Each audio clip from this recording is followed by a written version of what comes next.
온라인 커머스 뭐 어떤 상황입니까? 돈 내기가 쉽지 않은 거예요. 어? 그렇죠? 돈을 내기가 쉽지 않다? 그렇죠. 돈을 못 내게 막는 거죠. 20몇 분씩 걸려보면 그거 어디 구매하겠습니까? 다시는 안 올 것 같습니다. 굉장히 힘들죠. 정말 외세의 힘을 빌려가지고 우리나라의 이 모순을 극복해야 될지. 많이 화가 나셨나 봐요. 외세. 야, 요즘 잘 안 쓰는 표현인데요. 치킨을 가지고 이야기를 하신다고? 기자님 야식 좋아하시죠? 엄청 좋아하죠, 제가. 요즘에 배 나오시는 거 보니까 야식 정말 좋아하시는 것 같은데. 티트렌드. 가만히 앉아서 돈을 번다는 얘긴데. 그렇죠. 에이, 말이 안 되는데요, 이거.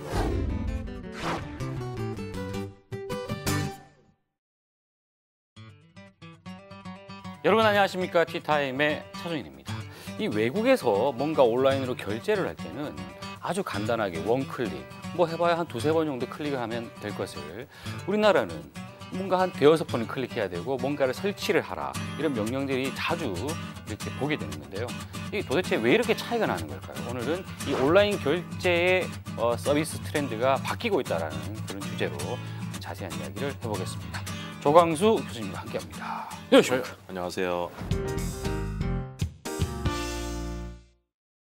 지난주에 말이죠, 저희가 공인인증서를 주제로 네, 맞습니다. 뭐 비밀번호가 해킹이 뭐 된다라는 얘기부터 뭐 공인인증서 전반에 대한 이야기를 했더니 이거 난리가 났어요. 난리가 나가지고 자 오늘은 그의 연장선입니다. 온라인 커머스 뭐 어떤 상황입니까? 기본적으로 저희가 그 상거래라고 한다면 뭐 물건이나 서비스를 구매한 다음에 돈을 내야 되지 않습니까? 예. 그런데 돈 내기가 쉽지 않은 거예요. 네. 어? 돈을 내기가 쉽지 않다? 그렇죠. 아니 그런 나는 내고 싶은데 네. 나는 내고 싶은데 물건을 사서 가고 싶은데 네.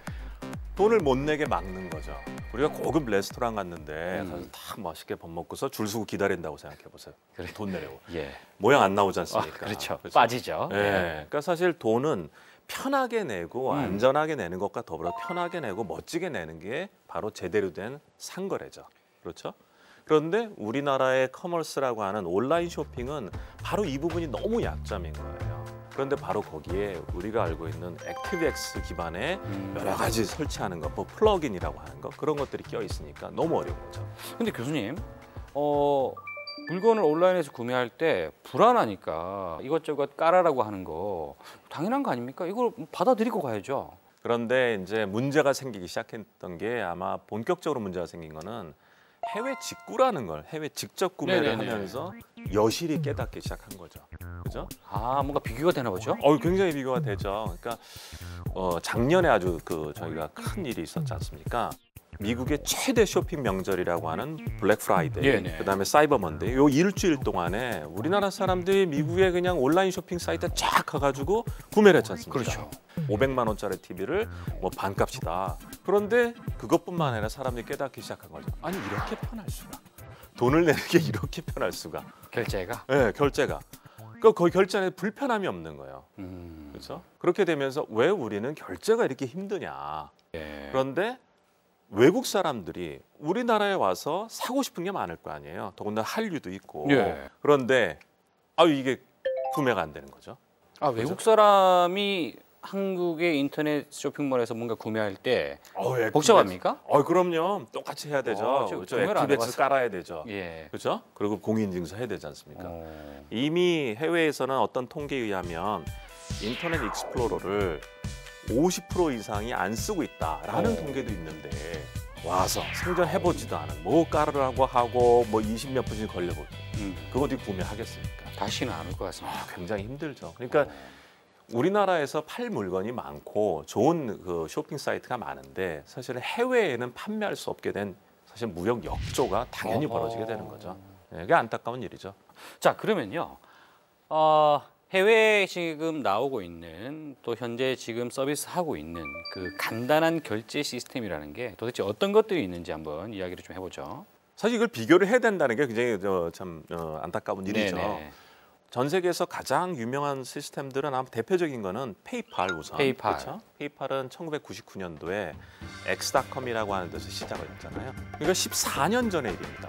벌써 그때부터 이들은 편리한 결제가 얼마나 중요한지를 아는 거죠. 그러니까 다른 말로 하면 어떻게 쉬운 방법으로 그렇죠. 소비자의 주머니에 있는 돈을 가져갈 것이냐 그럼요. 이런 걸 연구했다는 거 아니에요? 돈을 쉽게 쓸 수 있게 예. 하는 게 네. 바로 또 그 사업자로서의 역할이 아닙니까? 그럼 개념이라는 게 기본적으로 페이팔이라는 사이트에 제가 일단 등록을 해야 되겠군요. 그래서 어카운트를 들어가죠.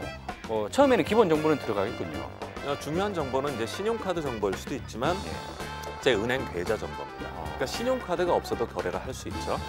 아 그런 거예요? 그렇죠. 신용카드에서 보낼 수도 있고 은행에서 그다음에 보낼 수도 보낼 수도 있죠. 아하 그렇군요.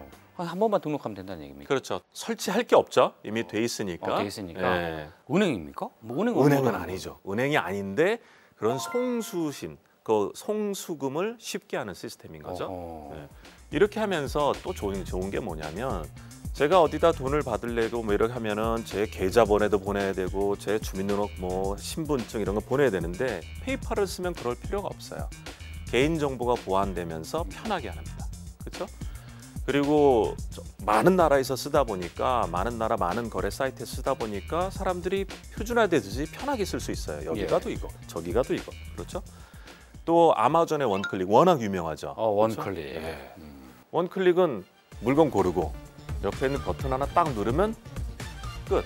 그죠? 아 이건 무슨 개콘 나오는 것 같은데 여기 보면은 그렇지 않습니까? 이게 제가 뭐 그 카드를 한번 넣어놨으면은 네. 제가 그걸 뭐 카드번호 다시 넣을 필요도 없고 여러 가지가 다 배송 신청까지 모든 것이 끝. 그렇지 않습니까? 그러니까 제가 결제의 불편함을 넘어서서 극단적인 편안함까지도 제공해주는 시스템이죠. 지금은 이제 세계 제1의 결제 시스템은 사실은 중국에 있는 알리바바의 알리페이가 거래량, 거래 액수 면에서는 1위죠. 여기도 마찬가지로 굉장히 편리합니다. 페이팔처럼. 컨셉을 상당히 비슷하게 빌려간 것 같죠. 빌미레이터라고 하는 시스템도 있어요. 돈을 직접 먼저 보내기보다 써본 다음에 돈을 보낸다. 이런 컨셉이겠죠. 뭐 트위페이 같은 경우는 트위터 어카운트로 해서 돈을 왔다 갔다 하는 시스템이고 사실 돈을 어떻게 편하게 받고 보낼 것인가에 대한 것은 연구가 많이 되고 있습니다. 생각해보니까 제가 이제 애플리케이션을 결제할 때도 그렇죠. 비밀번호 한 번만 넣으면 이제 그렇죠. 결제가 되더란 말이죠. 그렇죠. 아주 가깝게 저는 이용을 하고 있었군요. 맞습니다. 우리 지금 이미 스마트폰을 쓰면서 애플의 앱스토어라든가 안드로이드의 플레이 스토어에서 사실은 해외 결제를 직접 하고 있어요 이미. 그렇네요. 거기에다가 카드 정보 넣어놓고 그죠? 그냥 로그인해가지고 OK 한번 누르면 이 방식 쓰고 있습니다. 대한민국 사람은 전 세계에서 유일하게 이 방식과 이 방식을 다 쓰고 있는 역시 이 똑똑한 민족 아니겠습니까? 그렇죠. 네. 네. 지금까지도 그 불편한 걸 참을 수 있었던 네. 것은 우리가 똑똑하기 때문에 그렇죠. 그런 예. 거죠. 근데 이제 문제는 그러한 해외 결제라고 하는 게 사실은 보면 우리나라 갖고 있는 법이라고 하는 체계를 약간 넘어서는 거잖아요. 법이라고 하는 것은 국경이라고 하는 경계를 갖고 있는 건데 분명히 서비스는 여기 이루어지는데 돈은 미국 서버에다가 하는 거란 말입니다. 그러다 보니까 그런 이제 두 가지 이슈들. 하나는 우리나라에서 사업자 등록을 하면 우리나라 법을 따르면서 불편함을 따를 것이냐. 아니면 이러한 교묘한 그 어떤 그 구멍을 찾아서 네. 해외 결제를 시킬 것이냐라고 하는 것들이 요새 또 사업자들이 고민할 수밖에 없게 되는 거죠. 그래서 롯데 앱카드라고 하는 게 참 그 일정 정도 뭐라 그럴까 아주 묘안이라고 할까 아주 꼼수군요. 꼼수. 뭐 꼼수라고 할 수도 있지만 그 아주 틈바구니를 잘 한 거죠. 그러니까 웹쇼핑을 해가지고 거기서 물건을 막 담아놓고 예. 그 다음에 결제는 모바일로 이렇게 되는 거죠. 그러니까 사실 이게 소비자가 갖고 있는 경험들을 좀 좋은 구매 경험을 만들어주기 위한 하나의 묘수로서 등장하게 되는 거죠. 아니 그러면 아마존이 어쨌든 들어오겠다라는 얘기 아니겠습니까? 원클릭 그렇죠. 어떻게 될까요, 그러면? 여러 가지 예측이 있는 것 같아요. 원클릭을 하게 되면 사실 아마존의 그 결제 시스템의 원클릭 굉장히 중요한 무기인데 우리나라에 들어와서 사업자 등록증을 딱 받으면 우리나라 법을 따라야 되고 그러면 이제 액티브엑스 깔아야 되고 뭐 이러가 되기 때문에 결국 원클릭이 무의미할 거 아닙니까? 또 하나의 예측들에는 아마존이 결국은 해외 서버에서 결제하는 걸 하지 않겠냐. 뭐 예를 들어서 실제로 그 물건이라고 하는 것을 유통시킨다면 우리나라에는 물류 서비스만 물류 창고만 놓고 네. 결제를 거기에 할 수 있지 않겠냐. 물론 그게 얼마나 가능하게 될지는 모르겠습니다. 그건 이제 여러 가지 이슈가 있겠지만 충분히 가능한 스토리가 되겠죠. 아이폰이 2007년에 미국에서 나왔는데 2009년에 들어왔지 않습니까? 그렇죠. 그 아이폰이 들어와서 여러 가지를 바꿨잖아요. 과연 언제까지 그런 식으로 해서 정말 외세의 힘을 빌려가지고 우리나라의 이 모순을 극복해야 될지 그건 잘 모르겠어요. 그건 참 안타까운 예. 일이죠, 사실은. 많이 화가 나셨나 봐요. 외세. 야, 요즘 잘 안 쓰는 표현인데요. 그렇죠. 외세. 네. 자, 그렇다면 앞으로 말이죠. 네. 우리나라 이 결제 서비스 어떻게 가야 됩니까? 뭔가를 베껴야 합니까? 그러니까 지금까지 말씀드린 거는 기본 안전한 건 기본이었죠. 예. 더 나아가서는 굉장히 멋져야 됩니다.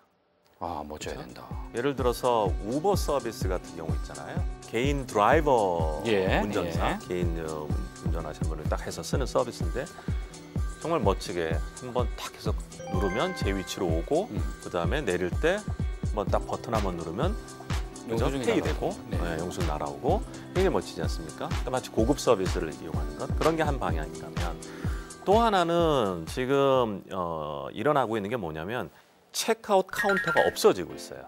2011년부터 애플에서는 이지페이라고 하는 거를 하면서 예. 셀프 체크아웃, 내가 체크아웃하고 하는 서비스를 테스트를 했습니다. 애플 샵에서 가서 이제 제가 물건을 고르고 그렇죠? 제가 이제 여기에서 이거 뭐야 그리고 앱에다가 하고 결제하고 나가는 겁니다. 그렇죠? 이거 월마트 같은 경우는 스캔앤고라 해서 이런 걸 또 시도하고 있어요. 그래서 제가 아이폰을 꺼내가지고 바코드를 직접 찍고 거기서 결제하고 가는 겁니다. 이건 당연히 액티브엑스만의 이슈는 아닙니다. 예, 이것은 분명히 여러 가지 제도적인 문제가 있고요. 해외 고객을 우리가 유치하는 전략으로서도 예. 역시 이 결제는 굉장히 중요하다고 생각이 듭니다. 그렇네요. 아, 참 이 결제와 IT가 무슨 관계가 있을까라고 했더니 온라인에서는 역시 그 IT 시스템, 그러니까 그럼요. 결제라는 과정이 필요 없다라는 어떤 그런 느낌을 주는 그럼요. 이 요소들이 많이 나타나고 있다. 그럼요. 예. 빨리 이런 트렌드에 우리가 따라갈 수 있도록 예. 좀 열심히 도와주셨으면 좋겠습니다. 오늘 이야기하신다고 대단히 고생하셨습니다. 네, 고맙습니다.